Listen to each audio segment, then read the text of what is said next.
Assalamualaikum warahmatullahi wabarakatuh.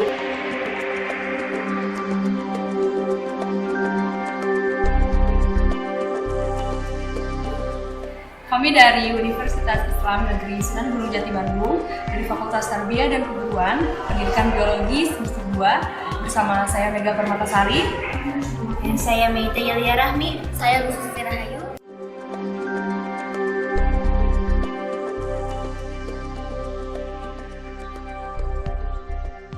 pasang sphygmomanometer pada salah satu lengan yang akan kita periksa.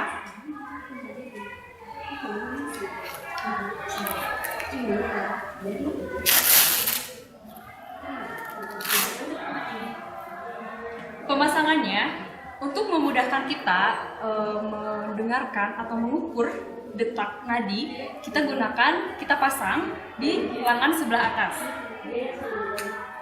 Jangan terlalu keras dan jangan terlalu longgar. Karena jika terlalu ketat akan membuat kesusahan untuk tekanan darah itu. Jadi nyamankan dengan tangan korban atau tangan seorang yang akan diperiksa.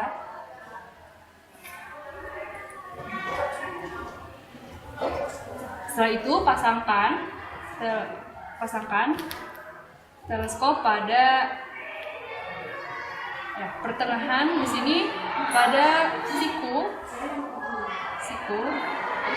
dipasang di sini untuk memudahkan kita mendengarkan detak nadi. Setelah itu kita periksa nadi pada lengan.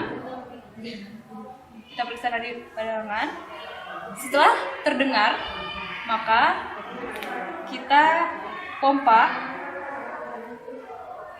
Sebelumnya kita putarkan ke arah sebelah ke depan itu untuk menutup udara supaya ketika kita memompa udara tidak keluar. Setelah itu kita pompa.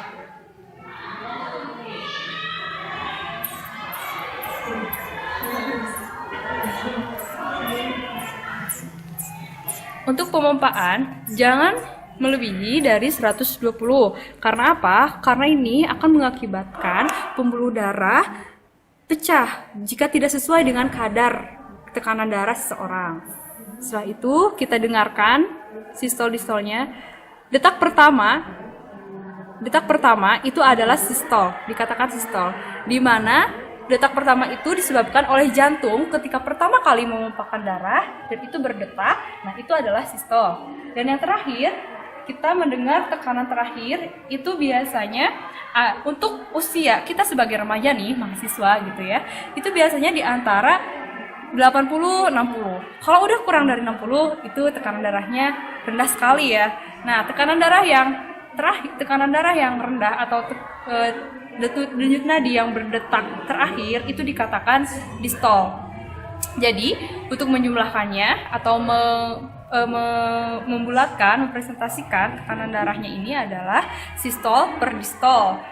Jika tadi pertama terdengar di 100 dan yang terakhir terdengar di 70, maka 100 per 70. Nah, teman-teman, untuk mengetahui tekanan darah seseorang, kita pun harus mengetahui usia dan keadaan kesehatan seseorang itu. Jadi kita tidak bisa sembarangan untuk memompa darah seseorang dan lebih dari tekanan yang telah disesuaikan. Sekian dari kami, terima kasih.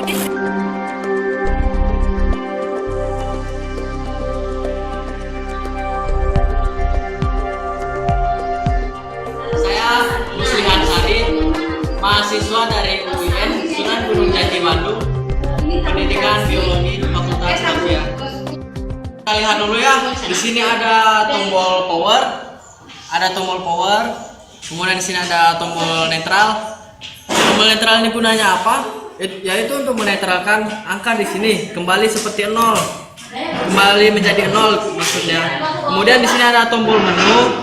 Tombol menu ini berfungsi untuk memilih satuan yang akan kita gunakan, apakah miligram atau gram. Nah, kemudian di sini juga terdapat ada pembuka dan penutup kaca ya. Ada beberapa arah, kita lihat ada kanan dan kiri. Kemudian ada dari atas juga. Ini gunanya apa? Ini untuk memudahkan kita meletakkan objek ke dalam. Mau kita mudahnya dari arah mana, maka kita akan membuka sebelah mana yang akan kita gunakan. Kemudian apa gunanya penutup kaca ini? Neraca ini sangat peka, bahkan debu atau tiupan angin saja dapat diukur oleh neraca ini, dapat terdeteksi oleh neraca ini. Nah, jadi sebelum kita menggunakan neraca ini, kita harus membersihkan terlebih dahulu. Neraca ini dalamnya harus kita bersihkan menggunakan kain kaca atau kapas atau apa saja yang bisa kita gunakan yang sebagai pembersih. Kemudian di sini ada kaca sebagai wadah untuk objek ya. Sebenarnya apa saja bisa kita gunakan sebagai wadah, tapi di sini kita menggunakan wadah yang seperti ini. Sebelum kita menggunakan ini, kita bersihkan terlebih dahulu menggunakan pembersih. Nah, ketika sudah dibersihkan, kita bisa meletakkan wadahnya terlebih dahulu sebelum meletakkan objek yang akan kita ukur beratnya. Setelah kita masukkan, di sini kan otomatis akan terdeteksi berapa berat wadah tersebut. Maka akan kita netralkan dulu. Nah, saat kita netralkan sudah kembali menjadi 0. Oke, di sini saya memiliki objek, ada sebuah kacang hijau.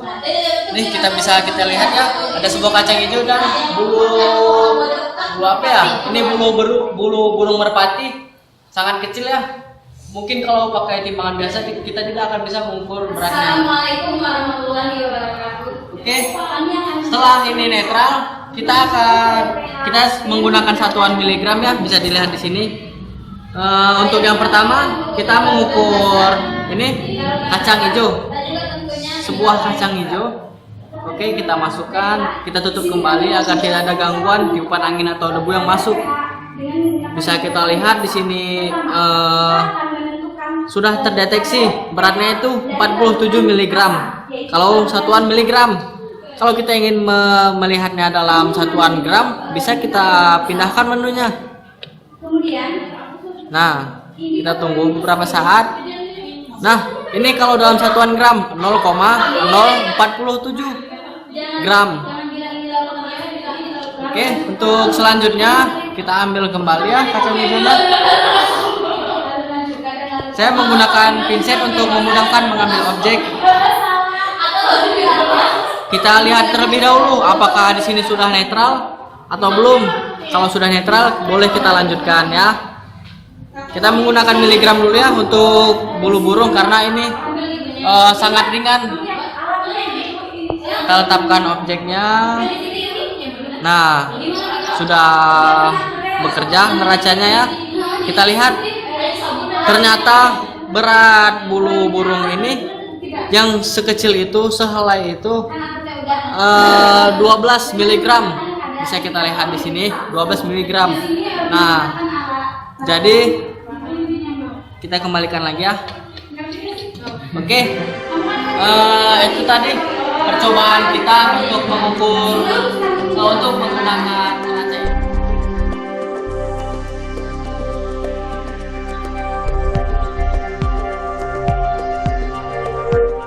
Oke teman-teman semuanya, kami akan memperkenalkan diri kami terlebih dahulu ya. Dan saya sendiri Risa Nafisa Fitri.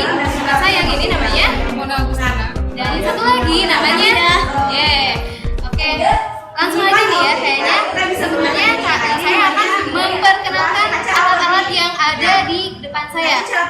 Yang ini teman-teman bentuknya kayak gini. Ini tuh namanya corong ya. Nah, kalau yang ini lihat nih teman-teman, kakinya kan ada 3, jadi disebutnya kaki 3.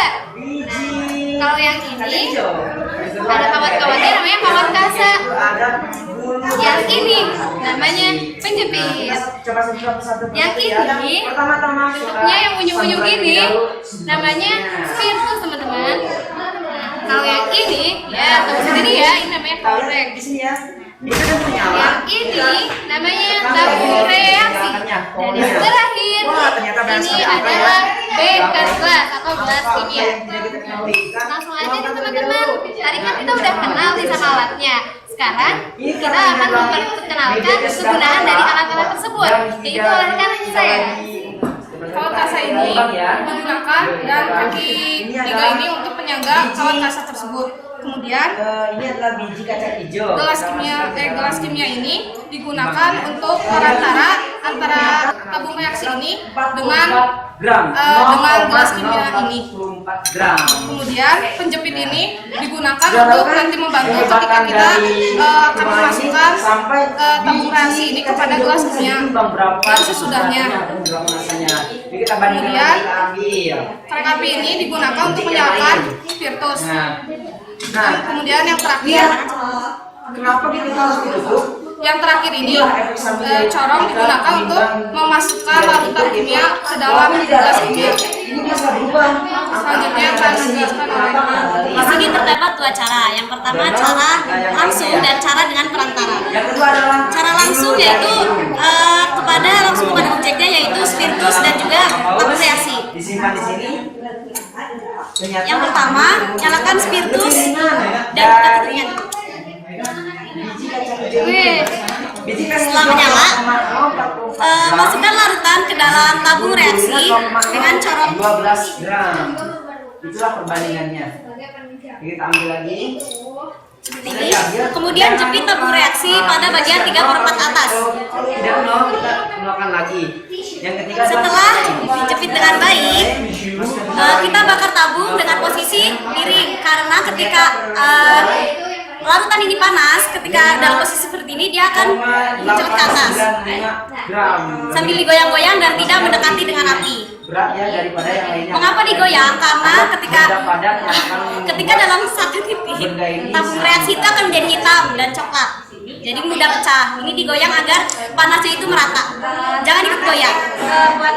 Kemudian setelah masak, ini pembakaran tabung reaksi yang pertama. Kemudian cara yang kedua yaitu melalui perantara. Perantara apa? Yaitu perantara kawat tiga dan kawat kasa.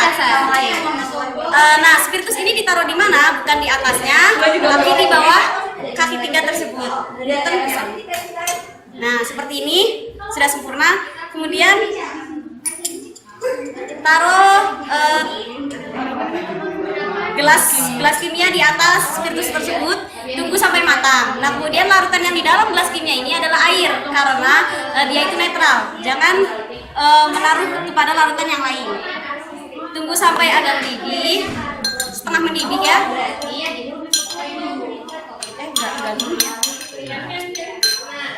Taruh tabung tanpa penjepit. Tunggu sampai mendidih seperti biasa, seperti larutan pertama. Kemudian ketika mendidih harus diambil dengan penjepit.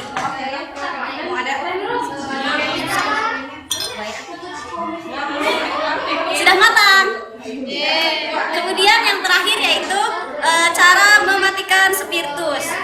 Cara mematikan spiritus ini beda dengan lilin yang ditiup, yaitu dengan cara tutupnya pada spiritus sendiri. Selesai. Nah, itu dia good people demonstrasi dari kami. Nah, semoga demonstrasi kali ini bermanfaat buat teman-teman ya. Oh iya, jangan lupa like, share, dan subscribe ya. Oke.